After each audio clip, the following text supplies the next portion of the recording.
அண்மை செய்தி சென்னை மாநகராட்சி ரிப்பன் மாளிகை முன்பு தூய்மை பணியாளர்கள் போராட்டம் நடத்திய நிலையில் தற்போது கேட்டிற்கு பூட்டு போடப்பட்டுள்ளது. இதுகுறித்த அண்மை செய்தியை தற்போது நாம் பார்த்துக் கொண்டிருக்கிறோம்.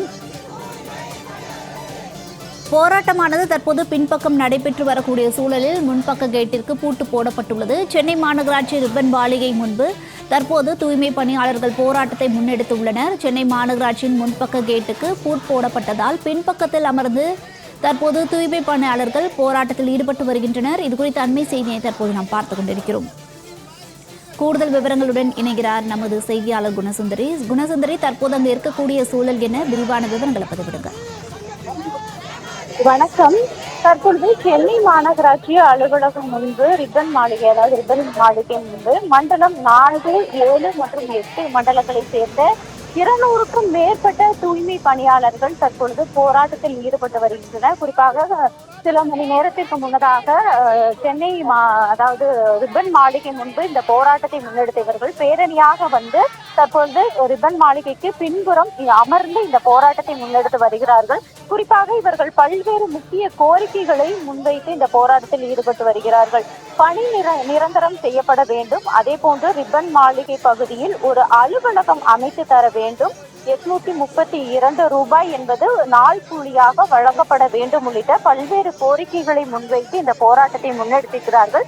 குறிப்பாக கடந்த வருடம் இதே ஆகஸ்ட் 1ஆம் தேதி இவர்கள் போராட்டத்தை முன்னெடுத்தார்கள். குறிப்பாக அப்போதைய திமுக அரசு ஆட்சிக்கு வருவதற்கு முன்பு இவர்களுக்கு பணி நிரந்தரம் செய்யப்படும் என்ற ஒரு வாக்குறுதியை அளித்திருந்தது.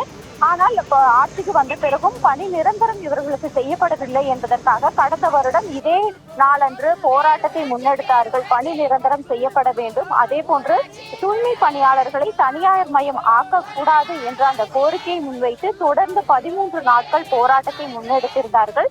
அதன் ஒரு பகுதியாகத்தான் தற்பொழுது மீண்டும் இவர்கள் போராட்டத்தை முன்னெடுத்திருக்கிறார்கள். குறிப்பாக தமிழக வெற்றி கழகம் ஆட்சிக்கு வருவதற்கு முன்பு இவர்களுக்கு வாக்குறுதி அளித்திருக்கிறது. குறிப்பாக H3 அடிப்படையில் 5 ஆண்டுகளுக்கு மேல் பணிபுரிந்த தூய்மை பணியாளர்களுக்கு பணி நிரந்தரம் செய்யப்படும் என்று வாக்குறுதி அளித்திருந்தது. ஆனால் இதுவரை பணி நிரந்தரம் செய்யப்படவில்லை. உடனடியாக எங்களுக்கு பணி நிரந்தரம் செய்யப்பட வேண்டும், அதே போன்று உணவு வழங்கப்படுகிறது, அது தரமற்ற வகையில் இருப்பதால் உணவு படியாக அதை வழங்க வேண்டும், அதே போன்று மாநகராட்சி அலுவலகத்திற்குள் உழைப்போர் உரிமை இயக்க சங்கத்திற்கு சார்பாக ஒரு அலுவலகம் அமைத்து தர வேண்டும் உள்ளிட்ட கோரிக்கைகளை வலியுறுத்தி தற்பொழுது 200க்கும் மேற்பட்ட இந்த தூய்மை பணியாளர்கள் போராட்டத்தை முன்னெடுத்திருக்கிறார்கள்.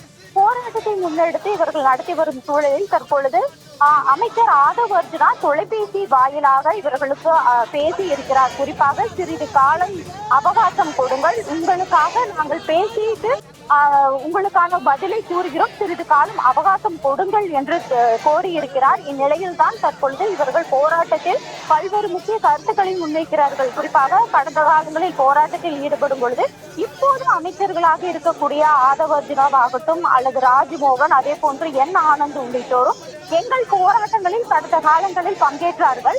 ஆனால் தற்பொழுது இவர்கள் ஆட்சிக்கு வந்த பிறகு எங்களை கண்டுகொள்ளவில்லை, நாங்கள் கண்ணுக்கு இப்பொழுது தெரியவில்லையா என்ற ஒரு கேள்வியை முன்வைத்துதான் இந்த போராட்டத்தை தொடர்ச்சியாக நடத்தி வருகிறார்கள்.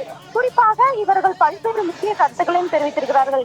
அதாவது ஆட்சிக்கு வந்த பிறகு இவர்களுக்கு கண்ணுக்கு தெரியாத நாங்கள் தற்பொழுது இந்த மாநகராட்சி அலுவலகம் முன்பு போராட்டத்தில் ஈடுபட்ட உடனேயே அழைத்து பேசுகிறார்கள், இப்பொழுது அவர்களுக்கு கண்ணுக்கு தெரிகிறோமோ அப்படின்ற ஒரு கேள்வியும் முன்வைத்திருக்கிறார்கள். தொடர்ச்சியாக இவர்கள் பல்வேறு விஷயங்களையும் சொல்லியிருக்கிறார்கள். நாங்கள் சிறிது காலம் அவகாசம் கொடுக்க தயாராக இருக்கிறோம், ஆனால் அந்த அவகாசம் என்பது நீண்ட நாட்களாக இருக்காது, நிச்சயம் அரசு உடனடியாக எங்களுக்கு பதிலளிக்கவில்லை என்றால் நாங்கள் ஆகஸ்ட் 13ஆம் தேதி பேரணியாக நடத்தி இருக்கிறோம். குறிப்பாக ஆகஸ்ட் 13ஆம் தேதி என்று ராஜரத்தினம் ஸ்டேடியத்திலிருந்து கோட்டையை நோக்கி ஒரு பேரணி நடத்தி இருப்பதாகவும் தற்பொழுது இவர்கள் தரப்பில் தெரிவித்து தொடர்ந்து போராட்டத்தில் ஈடுபட்டு வருகிறார்கள். குணசுந்தரி, விவரங்களுக்கு நன்றி. பணியாளர்களை அழைத்து மிரட்டுவது